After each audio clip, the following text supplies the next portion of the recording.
Guys, emang podcast Deddy Corbuzier meledak karena konsep podcast yang dia ciptakan? Awas tertipu Anda. Mau tahu mengapa? Jangan kemana-mana, lanjutkan tonton videonya.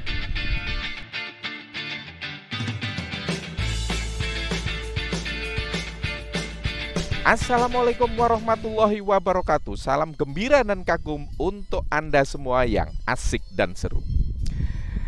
Guys, Deddy Corbuzier ya, Deddy Corbuzier. Dia tukang sulap. Ops. Maaf, mentalis. Doktor guys, doktor loh guys, dia doktor. Beliau doktor mentalis kelas dunia sejajar dengan David Copperfield. Ada yang nggak tahu ya? Cuman gelarnya kagak kepake di sini guys. Buat bagus-bagusin CV aja katanya. Nah, karena nggak laku guys, bukan karena itu. Nah, kemudian Om Deddy bergeser menjadi presenter, aktor juga, YouTuber, hingga meledak dengan punya podcaster. Ayo, apa? Masih ada lagi? Ambil semua deh Om, ambil semua deh Om. Di podcast channel YouTube Deddy Corbuzier, viewernya guys gak ketulungan dah banyaknya. Subscribe-nya lebih dari 16 juta guys. Kalau dia mau, dia bisa sukses jadi gubernur DKI Jakarta, bahkan gubernur Jabodetabek dah, kalau ada. Guys, sesuai dengan topik pembicaraan, mari kita cari tahu kunci sukses utama mengapa terus-terusan meledak podcastnya. Mari kita periksa dan cari tahu. Yang pertama guys, apakah podcast Deddy Corbuzier bisa sukses mendatangkan berbagai kalangan narasumber selebritis, YouTuber, selebgram, olahragawan, hingga politikus? Apakah karena itu? Nyaris semua tokoh itu punya masa guys. Tambah gede lah masa dia itu. Nah, apakah ini kunci sukses utamanya? Kita cek dulu alasan yang kedua. Nah, yang kedua, podcast Deddy Corbuzier mengungkap sisi-sisi lain yang belum diungkap di acara-acara lainnya. Nah, ini kunci sukses juga. Tapi apakah ini juga kunci sukses yang utama? Kita cek yang ketiga. Yang ketiga, Deddy Corbuzier gak mau podcastnya model interview alias wawancara dengan gaya tanya jawab kayak orang kuliahan saja. Udah capek kali ya, sampai dengan sarjana dihajar tanya jawab kayak anak sekolahan aja. Yang dia bayangkan adalah konsep berbincang, konsep ngobrol-ngobrol. Apakah ini kunci utamanya? Kita lihat faktor berikutnya. Faktor yang keempat, Om Deddy Corbuzier sebelum podcast selalu melakukan riset untuk mendapatkan topik-topik yang tepat, yang beda, yang menarik, hingga interaksi yang tidak menghakimi. Apakah ini yang utama sebagai kuncinya? Nah, keempat-empatnya mari kita lihat, mari kita uji. Guys, saya katakan bahwa itu semua adalah kunci sukses podcast Deddy Corbuzier. Tapi bagi saya, bukan itu kunci sukses utamanya yang bikin podcastnya meledak terus-terusan. Bukan itu, bukan. Guys, 4 hal yang saya sebutkan itu adalah puzzle-puzzle pelengkap guys, yang membantu viral terus-terusan dan tambah bikin mantap. Kalau guys mau tahu seperti apa viral-viralnya podcast Deddy Corbuzier ini, cek aja di Google setahun ini untuk pencarian via YouTube. Doi stabil guys, keren stabil di tingkat yang tinggi guys. Memang sekali-sekali ada berita, film seperti Squid Game hingga nikahan Ria Ricis yang nyodok bikin viral gitu.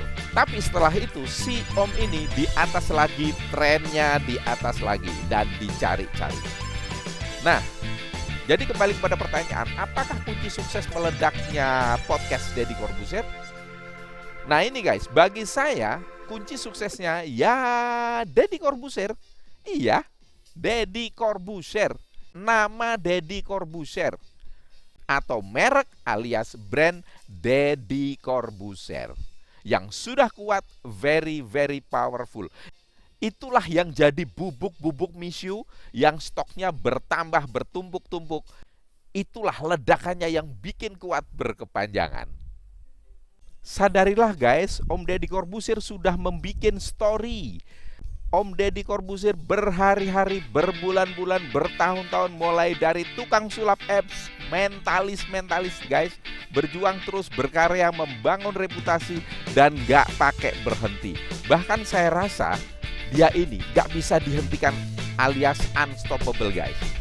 Nah, reputasi yang bertumpuk-tumpuk inilah yang membuat apapun yang dia mainkan jadi meledak, gampang viral berkelanjutan, termasuk podcastnya. Kalau masih ada yang nggak yakin guys, coba deh Anda ganti Deddy Corbuzier, Anda yang menjadi hostnya. Katakanlah 4 hal di atas tadi, sama kondisinya.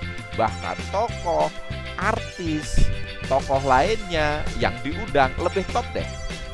Maka coba prediksi, bisa gampang nggak viral meledak setinggi Om Deddy Corbuzier itu? Kita semua tahu jawabannya. Nah guys, itulah ulasan saya tentang fenomena meledaknya podcast Om Deddy Corbuzier. Jadi jelas ya guys, bahwa meledaknya podcast Deddy Corbuzier faktor utama, faktor fundamentalnya ya karena nama Deddy Corbuzier itu sendiri, alias brand Deddy Corbuzier. Apa komentar Anda guys? Apa hikmah yang bisa Anda ambil guys?